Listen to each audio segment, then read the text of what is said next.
You may have realized that being healthy feels different than it did in the past now that you're over 50. If you want to maximize your health potential but don't have time to read through overwhelming pages of Google links, this is the show for you. Welcome to Healthy Tips After 50.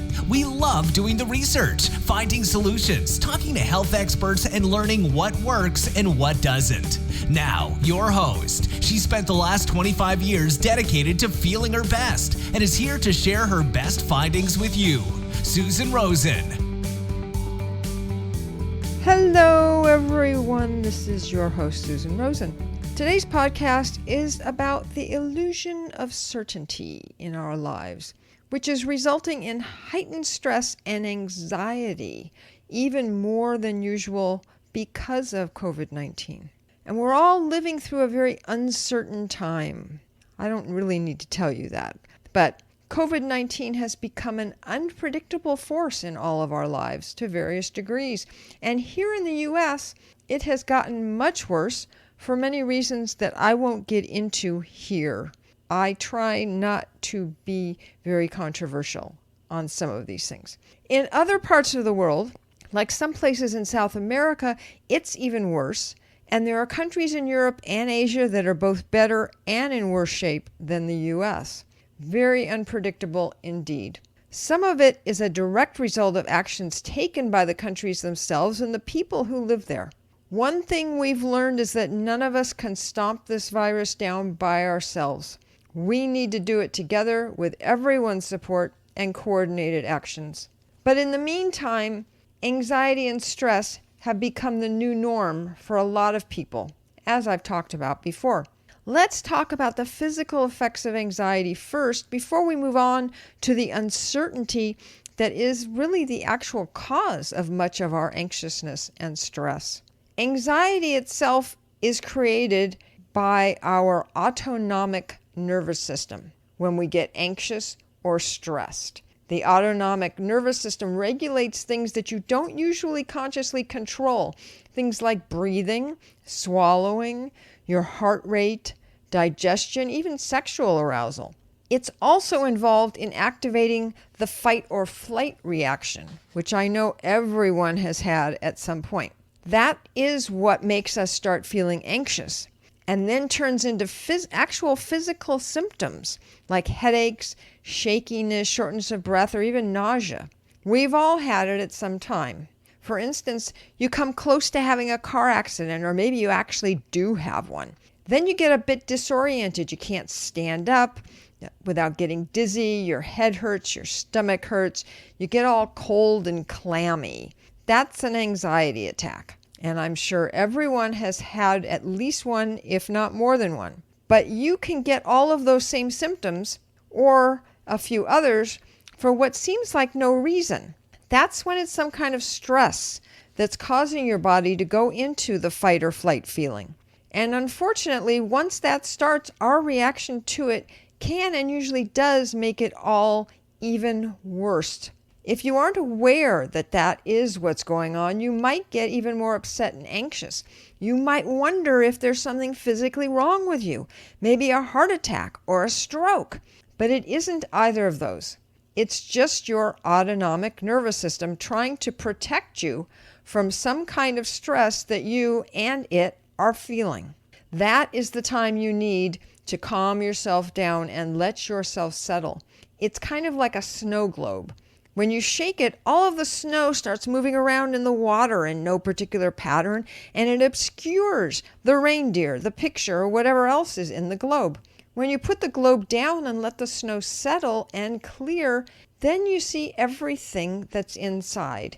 And that's when your body relaxes. When you get excited or anxious or stressed, remember the snow globe and how to clear the snow. Put it down and let it all settle to the bottom. So you are best if you sit down or go for a walk or just go and do something else that will relax you and or take your mind off of whatever it was that stressed you or made you anxious.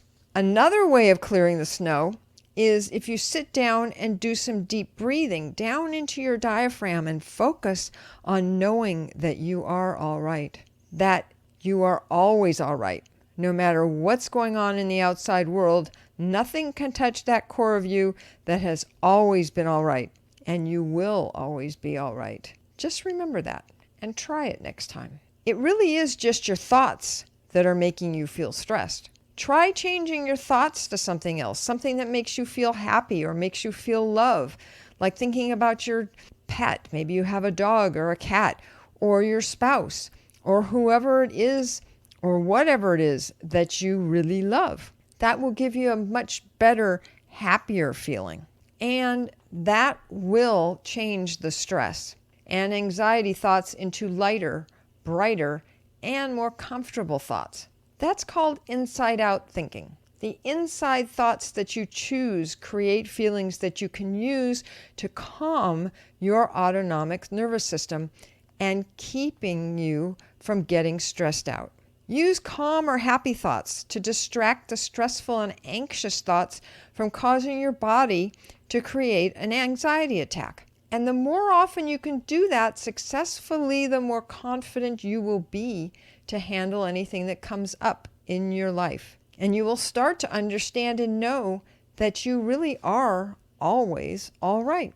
Even when you get a little or even a lot of stress popping up in your mind or your life, you will default to knowing that it's all right and you're all right, and you don't need to accept or dwell on that thought that made you feel stressed. It's a muscle there, but you need to exercise it just like any muscle and feed it with good thoughts. On a related subject, I wanted to talk about certainty and uncertainty, because right now we are all definitely living in uncertain times. And certainty is a rare commodity these days, as you all know. But part of the reason is that there are actually very few things that we can truly be certain about. Not just now, but always. And we as human beings love certainty. It gives us a feeling of balance and peace and security. But in reality, it is mostly all an illusion of certainty that we see or make ourselves see.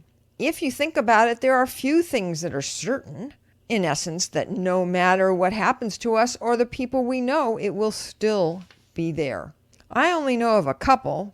The first is gravity. As long as we're on the earth, gravity will influence everything we do. You can't change it, at least not easily, and it's the same anywhere on earth or even on the moon that you go to. So with gravity, anywhere you are, if you drop something, it's going to go down towards the earth. The second certainty is that the earth is circling the sun, which means that whether there are clouds in the sky or it's clear, the sun will rise and set every day. You may not see it when it's rising or setting because of clouds or rain, but it is doing that every day, no matter what. There are probably a few others, but I don't know right off the top of my head what they are. I do know some things that look like they are certain, but are really uncertain.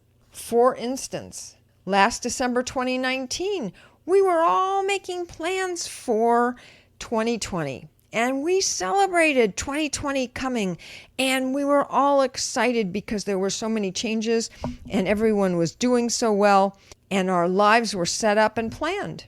Now it's July, almost August 2020, and life is nothing like what we planned.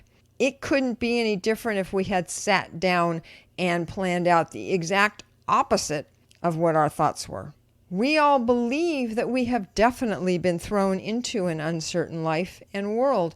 But the funny thing is that the world has actually always been that way. We just kept looking at life and pointing to things and saying, that's certain, and that's certain over there. For instance, most young kids think they'll grow up and get married, but lots of people don't. Or they think they'll have kids, but there are a lot of people, including me, who don't and didn't. But we always carried with us the illusion of certainty that we would. What do you make of that?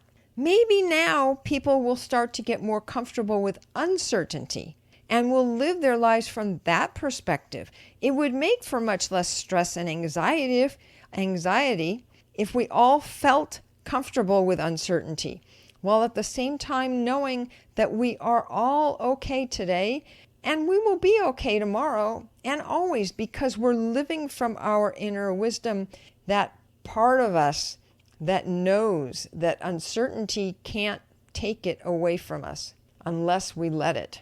I've spent 65 years looking at it from the wrong direction.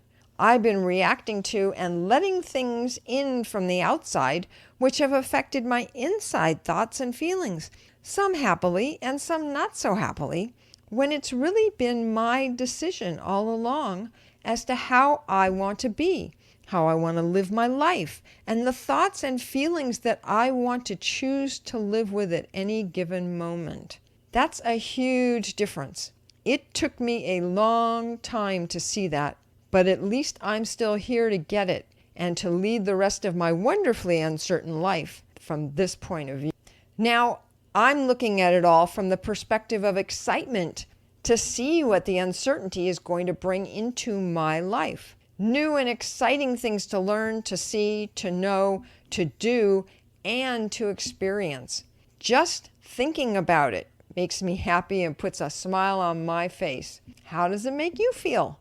You are probably thinking now, and don't let me put words in your mouth, that I've gone off the deep end again. But really, this is a way of thinking that many people have seen and have lived their lives from. One of the most famous from history is author Viktor Frankl, who wrote a book called Man's Search for Meaning. He was a neurologist and psychologist and ended up in Auschwitz as a Jewish prisoner during World War II. He changed his attitude toward life while he was in there. He survived and wrote Man's Search for Meaning after the war was over, based on this attitude change and the way he started looking at life. A wonderful quote among many, because there are so many, from Frankl is, quote, "Forces beyond your control can take away everything you possess except one thing, your freedom to choose how you will respond to the situation," unquote. That is what I'm talking about. Keep yourself focused on your own knowing, on your own heart, and choose how you want to react to what life brings your way, and then act on it. That is what's important, to always know that you are okay. I will put Viktor Frankl's name and his book, Man's Search for Meaning, in the show notes. If you're interested, he wrote quite a few other books that you also might be interested in. To wrap up today's show, I would like to add that if anyone would like to continue this discussion offline, feel free to contact me on Facebook, on my website, or via email at susan@susanrosen.com. Don't forget that it's ROSIN for Rosen. Otherwise, it won't get to me. My usual addendum to the show is to remind you all that I am not a doctor and nothing on this show should be seen as medical advice. If you are having medical issues, please see your own doctor, or if you are having an emergency, go to the emergency center nearest you. Keep safe, keep well, and remember that it's just an illusion of certainty. It's really all uncertain. And I will see you all next week. This has been Healthy Tips After 50 with Susan Rosen. To stay on the cutting edge of the most effective health strategies, subscribe to this podcast and let us know what you thought of the show with a comment or like on iTunes. Visit healthytipsafter50.com for this episode's show notes, more resources, and free offers.